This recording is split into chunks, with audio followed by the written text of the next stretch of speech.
Hey everyone, welcome back to another episode of Seek on the Speed 252. My name is Clarence. This is your first time stopping by. Thank you for pushing that play button. If you have not subscribed to the channel yet, please do. Today's video is going to be very simple. I love helping people. Helping people is my thing. You know, I love, like just being around people in general, which is why I have a YouTube channel in the first place. And I just, that's just me. This brings me joy. And so one of my friends was like, hey, I just recently got a flat tire. I don't know how to change it.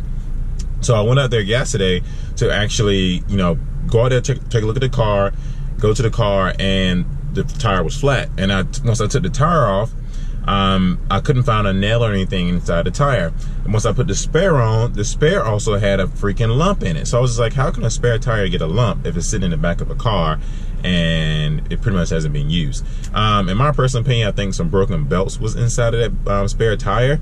But give me your thoughts. Have you ever actually had a spare tire that was in the back of your car that you have never used, that either had broken belts or worn out for some specific reason without even using it? Because I'm just curious how that's possible. Anyways, she said she didn't know how to change a spare tire, which is rare. I mean, I guess with these days with AAA and, with all the other stuff, you really don't need to know how to change a spare tire. But I feel like I learned how to change a spare tire when I was 14. The one thing I don't like about jacks is the ones that come inside the car, like the little itty bitty ones that you use kind of like, I'll show you later on what exactly I'm talking about. They just suck. Like, they really suck. They don't really last that long. And I had an experience where my friend actually jacked his car up, and it tilted back and it just fell off the jack. So then the car fell on the ground, which it was a pain in the butt. It actually broke the jack, which means you had to figure out another jack and all that stuff. After he called me, I was like, hey man, my car fell off the jack. And said, well, you can come over and help me out and really jack this back up again. So anyways, the tire was flat. They had good thread on it. So I took it to a tire place to figure out what was going on with it, the place that they actually bought it from.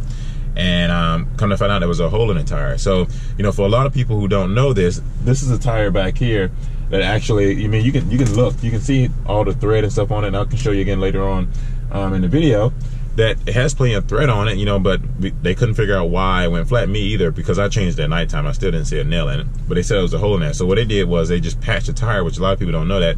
Now, getting your tire patched is no more than about, what, 14 bucks? But they actually patched this one for free on a warranty since, it just recently got replaced last week, actually. So without further ado, we're going to hop. We're already in the car anyways. How about I say go hop in the car, go back to my friends and actually put this tire back on for her, and we're going to go from there. But also, this will be a video to pretty much teach you how to change a flat tire, I guess. Flat tire, spare tire, whatever the case may be. So let's hop on over here and get this spare tire changed. And once again, if you have not subscribed to the channel yet, please do. This is a simple video. My goal is to try to release a video, Monday through Friday. That is my goal. I'm not saying that's going to possibly happen. My original plan was Monday, Wednesday, Friday. This is a new year, so I'm going to try to do something different, try Monday through Friday. But I'm going to always try to post on Monday, Wednesday, Fridays for sure. So yeah, let's go on and have to get this tire changed.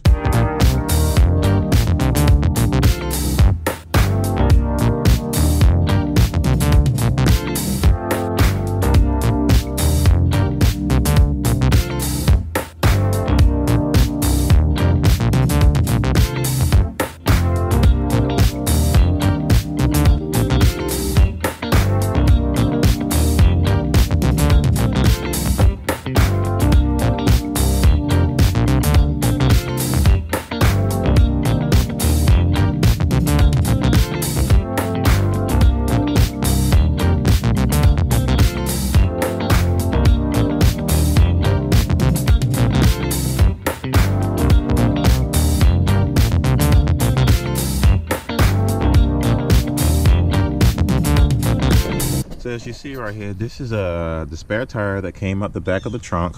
Obviously, it's not a full-size tire because it's a spare tire to fit in the back of the trunk. This is the full-size tire that came off of it that actually had it was leak. It had a small leak in it, I'm assuming. And so, like I said, this is temporary use only, pretty much is what it's saying. Because it is a donut tire, you don't want to overextend this tire by any means. You actually want this tire on the back because this is a front wheel drive car, and so you're better off putting this tire in the back. But unfortunately, we put it on the front and we kept it there because we knew it was going to only be there for like an hour or so. With this type of size tire, you're only allowed to drive no more than about between 45 to 55 miles per hour. Anything over that, you kind of putting this car in danger. Even when I was just driving it, to park it over here, it felt like it was just didn't feel right. The tire pressure light is on because it's not a full size tire. Another thing I would mention in advance that you should do when you get ready to change the spare tires. You want to make sure your car is properly, you know, pretty much in a good position to where a car won't roll back or roll forward. To give you a perfect example, take a look. Right now I have this car on the back of a curve, so when I get ready to drag this car up, it doesn't roll backwards on me. Now it's possible that it could roll forward, but I have the emergency brakes on, so it doesn't roll either direction, but I do have this here as protection, so it doesn't roll backwards. It ain't but so much farther it can actually roll down, so I doubt it roll forward as well.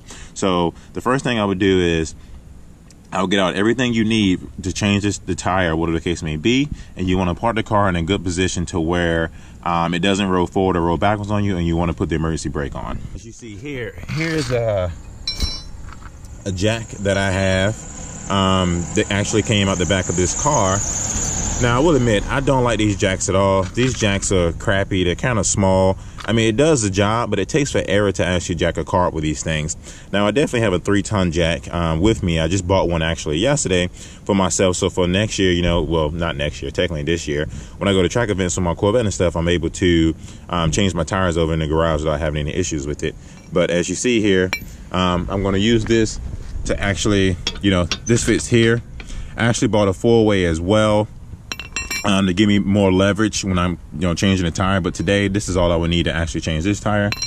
And, you know, with this jack, this pretty much goes here, and this is what you need to turn here.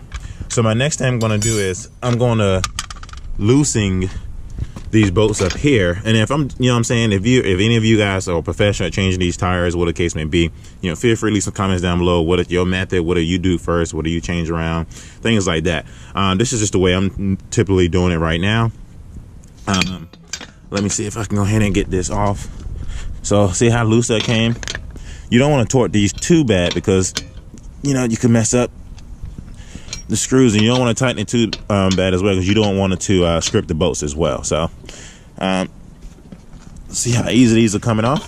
So you want to take these off right now, so that when you get it on the jack and do that same thing, it doesn't roll forward. Because if you put it on the jack and you don't tighten them before you put on the jack and you jack the car, and you have to use your screen to rock the car back and forth, you're really looking to have something bad happen pretty much. So at this point, without further ado, let's go ahead and jack this car up and get it prepared to take this tire off.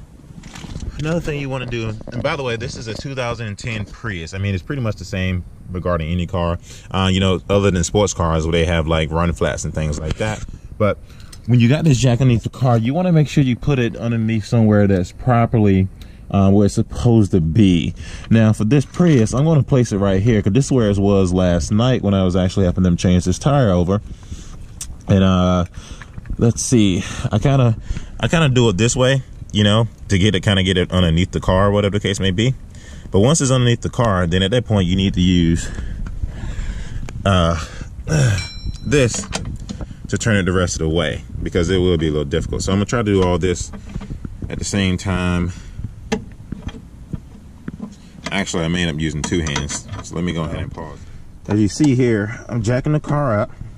See how the tire's coming off the ground here? Kind of give me that leverage to actually take this tire off and put that one on. You don't really need to put it that high. You just needed enough space off the ground just to be able to put that tire back on here.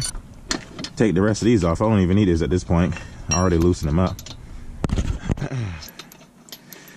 Let's see here. And it shouldn't usually take this long. I will tell you, last night it was very difficult actually trying to take this tire right here off, because the dealership, you know, torqued the heck out of these bolts here, and it was really difficult to take off this spare tire with this. You know, I'm used to the 4-way. In my old car back in the day, which I'm surprised I didn't take it out, I had the 4-way. Gave you a lot more leverage to actually turn the wheel off. With this last night, I literally had to, you know, take one off and, you know, kind of jerk it a little bit and take another one and jerk it some more. And yeah, it left me with pretty much tiring myself out because it was so tight on the car. But let's go ahead and take this one off. It seems as they don't need brake pads anytime soon, because there's some decent amount of tread on that. What do you all think? It doesn't look like they need brake pads to me. These pretty much look like they were just put on recently anyways. Everything else back here looks clear. So, yeah, seems fine to me. Looking at the original tire that came off, this is what they circled. So I'm assuming this is where the hole was when they decided to patch it, whatever the case may be. Like I said before, you know, patching the tire, there's nothing wrong with it. Saves you a buttload of money if all you have is a nail in your tire. But I will say this, if you have a nail in your tire that's in this area here, it can be repaired. If you have a nail in your tire that's on the sidewalls, on the inner sidewalls, you can pretty much cancel. You need to buy a new tire because most places ain't going to patch that. But once again, this is where the hole was. This is where they actually patched it. Would love to have you part of the community, and so as the rest of the community as well. And you know, the goal this year is to try to grow the channel as much as possible to meet a lot of the followers of the channel. You know, last year was my first year being on YouTube, and you know, I was trying to get a good feel for YouTube and try to, you know, meet some new people. And I met a lot of good people last year regarding the YouTube world. A lot of followers I met, some invited me to their homes and things like that, and some was just very helpful in the comments down below. And so this year I want this to be a big year for us. So like I said, I like for us to all grow together and you know, provide content. You know, give me suggestions, give me things you want to do. I kind of want to, like I said, I want to release videos Monday through Friday, but my goal is to stick to Monday, Wednesday, Friday for sure. And I may pop up with some on Tuesdays and Thursdays, you know, do it yourself type of projects. You know, last week I actually changed a hose on my my daily driver, and now right now I'm changing the spare tire. And I know a lot of people don't know how to change spare tires, and when they call me, they say, hey, we really don't know how to change spare tires. Anyway, you can come help us with this. So right now, you know, I'm not charging anyone to do this at all. I'm not charging my friends to do this at all. This is just out of the kindness of my heart. I just love doing things like this to kind of help people out, and hopefully this video can help some people out, you know, maybe today or maybe future years to come who doesn't know how to change a spare tire. And I'm sure there's plenty of videos on YouTube how to change a spare tire, but you know, I just kind of want to make one for myself and, you know, kind of get on the channel and hope this, you know, help some people. So let me stop chambling on and actually this tire changed over. So we're going to go ahead and push this one over to the side here. And we're going to go ahead and bring the regular one back. Get on over here. So let's get this bad boy back on. So it is back on. Now it's completely on. And when I usually do it, you know, you can't really tighten it so much with your hands. You kind of want to get it up there as much as you possibly can. And I don't do it in a circle. I kind of do it this way just to make it easier, you know, to kind of put them back on. And technically this is the right way you're supposed to do it. I mean, some people I've seen do it this way. So again, thank you for just tuning in today and kind of watching this video and your support. I really do appreciate it. And all the ads you guys watching these videos for me, it's really been greatly appreciated. I truly, really do mean every word of it. You know, all the funds usually goes back within the channel to kind of help me, you know, travel and meet a lot more of you across the world. I want to kind of get to a lot more shows this year and different events for sure, so that way I can meet a lot of you, you know. That'll be freaking amazing. Alrighty. So you don't want to tighten as much as you possibly can, because once again, you don't want the car to kind of roll away from you and roll off the jack. You want to just tighten it as you can while it's on the jack, so then when you take it back off the jack, you can tighten it as much as you possibly can that way as well. This car is on the ground now at this point, and let's hope they don't have any more issues with this tire. And I'm actually making this video for everyone, including them. But once again, I don't have a problem with having them change a spare tire if it ever comes down to that. And there we go. So yes, that is how you change a spare tire. Yeah, that is how you change a spare tire. If you have any questions or comments, leave your comments down below. And I thank you for watching this video, and I appreciate you for watching ads and supporting the channel. Like I said before, if you have not subscribed to the channel yet, please do. Hope you have a great day. Catch another episode of Seek on the Speed 252.